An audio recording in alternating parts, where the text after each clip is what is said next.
بالله من الشيطان الرجيم. بسم الله الرحمن الرحيم. ويقول الذين آمنوا لولا نزلت سورة فإذا أنزلت سورة محكمة وذكر فيها القتال رأيت الذين في قلوبهم مرض ينظرون إليك نظر المغشي عليه من الموت فأولى لهم طاعة وقول معروف فإذا عزم الأمر فلو صدقوا الله لكان خيرا لهم فهل عسيتم إن توليتم أن تفسدوا في الأرض وتقطعوا أرحامكم. صدق اللہ العظیم. سورہ محمد آیت نمبر 20 تا 22 آپ کے سامنے تلاوت کی.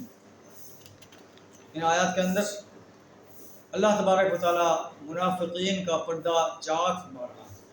مدینہ کے اندر جب نبی صلی اللہ علیہ وسلم تشریف لائے تو بہت سے لوگ وہ لوگ بھی ایمان لے آئے جو بظاہر تو مومن تھے لیکن دل ان کے کافر تھے. اللہ فرماتا ہے وَمِنَ النَّاسِ مَن يَقُولُ آمَنَّا بِاللَّهِ وَبِالْيَوْمِ الْآخِرِ وَمَا هُمْ بِمُؤْمِنِينَ. لوگوں میں سے بعض ایسے ہیں جو کہتے ہیں ہم اللہ پر ایمان لائے، یوم آخرت پر ایمان لائے، لیکن وہ مومن نہیں. یخادعون اللہ کو دھوکہ دے رہے ہیں، اہل ایمان کو دھوکہ دے رہے ہیں. تو اللہ فرماتا ہے کہ وَيَقُولُ الَّذِينَ آمَنُوا لَوْلَا نُزِّلَتْ سُورَةٌ.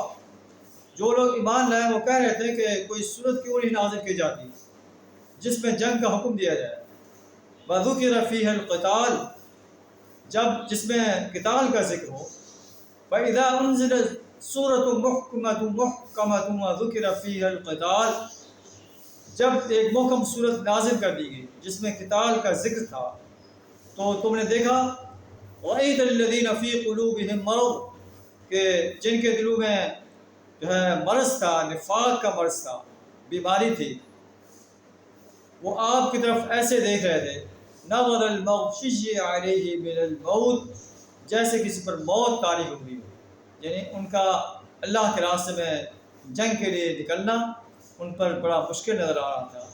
جب آسان کام تھے، نماز پڑھ لو، روزہ رکھ لو، جو ہے باقی نیک کام کر لو، یہ تو ان کے لیے آسان تھا. جب اللہ کے دین کے غلبے کے لیے میدان جہاد میں نکلنا کا آرڈر دیا گیا کہ اپنی جان پیش کر دو تو یہ ان کے لیے مشکل نظر آیا.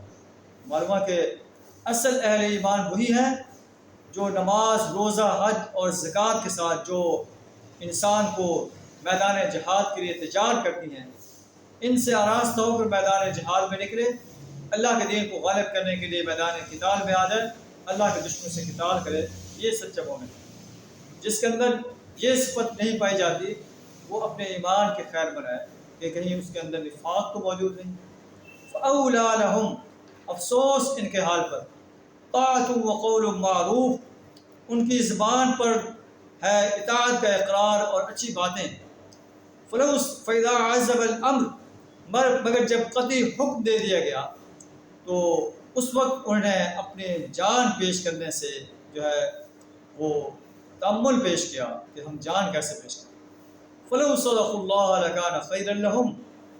اس وقت اگر وہ اللہ سے اپنے عہد میں سچے نکلتے تو ان کے لیے بہتر تھا. فَهَلْ عَسَيْتُمْ إِن تَوَلَّيْتُمْ أَن تُفْسِدُوا فِي الْأَرْضِ. اب کیا تم لوگوں نے اس سے سوا کچھ اور تم لوگوں سے اس کے سوا کوئی اور توقع کی جا سکتی ہے کہ اگر تم الٹے منہ پھر گئے تو تم زمین میں فساد برپا کرو. وَتُقَطِّعُوا أَرْحَامَكُمْ. آپس میں ایک دوسرے کے گلے کاٹو گے. أُولَٰئِكَ الَّذِينَ لَعَنَهُمُ اللَّهُ. ایسے لوگوں پر اللہ نے لعنت کر دی ہے جو میدان جہاد میں اپنی جانیں پیش کرنے سے جو ہے ہچکچاہٹ محسوس کر رہے ہیں. ایسے محسوس ہو رہے ہیں ان پر موت کی غشی طاری ہوئی. فَأَصَمَّهُمْ وَأَعْمَىٰ أَبْصَارَهُمْ. اللہ نے انہیں اندھا اور بہرا کر دیا. جو لوگ میدان قتال میں جہاد کے لیے نہیں نکلتے لیکن ایمان اور عمل صالح سے اپنے آپ کو راستگی رہتے ہیں، اللہ کو ایسا ایمان قبول نہیں. اللہ کو تو ایمان عمل صالح کے ساتھ ساتھ میدان جہاد میں اللہ کے دین کو غالب کرنے کے لیے نکلنا جو ہے، اس کے ساتھ یہ بھی جو ہے اللہ کو چاہیے، اگر یہ نہیں پیش کر سکتا تو پھر اللہ کے حضور اسے اپنی عدالت میں جو ہے کھڑا ہو کر اس کا جواب دینا پڑے گا۔ افلا یتدبرون القرآن، کیا یہ لوگ قرآن میں تدبر نہیں کرتے، یا ان کے دلوں پر تالے لگے ہوئے ہیں؟ وہ لوگ جو اپنے پیٹھوں کے بل پھٹ جاتے ہیں، اس کے بعد ان کے لیے ہدایت کا راستہ واضح ہو چکا ہے۔ الشیطان سول لهم واملا لهم، شیطان نے ان کے لیے اس روش کو آسان بنا دیا ہے اور جھوٹی توقعات کا سلسلہ ان کے لیے دراز کر دیا ہے۔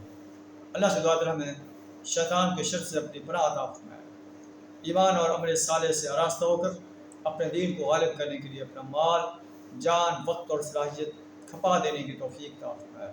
وآخر دعوانا الحمد للہ رب العالمین۔